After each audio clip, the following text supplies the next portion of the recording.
Amyotrophic lateral sclerosis, shortened to ALS, is a neurodegenerative disease which usually begins in adulthood and advances rapidly.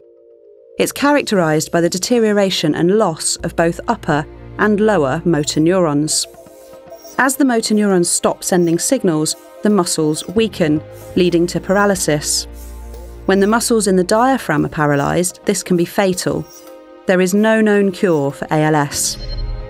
For most people, the cause of their ALS is unknown, but some people inherit the disease from their parents. By studying the genes that are altered in these patients, scientists have pinpointed processes in the neurons that might be causing ALS. It's too early to know which of these altered processes are a result of the disease and which could be a cause, but it's clear that they affect many different aspects of the motor neuron function. Let's start in the cell body. Here, proteins that are not transported into the nucleus build up in the cytoplasm. Errors in the systems that build up and break down proteins also cause other misfolded proteins to accumulate. The different proteins can then aggregate and can become toxic to cells in several ways. For example, they can damage mitochondria, the cell's power generators. Mitochondrial damage can lead to oxidative stress, which can trigger breaks in the DNA of the cell. ALS seems to affect DNA repair processes as well.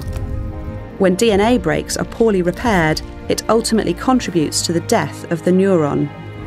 The cell's transport machinery can also be damaged.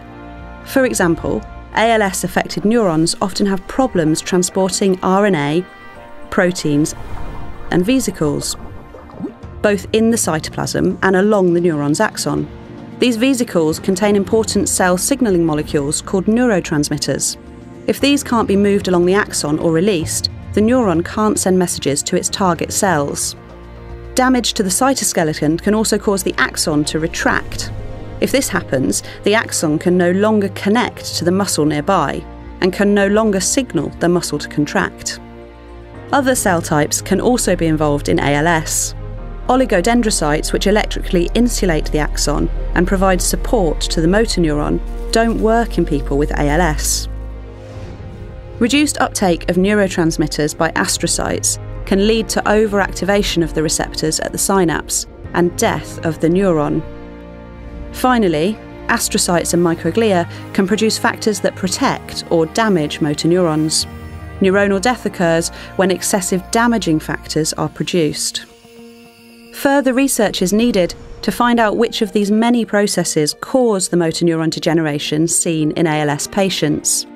Targeting new drug therapies at those processes might lead to a treatment for this incurable disease.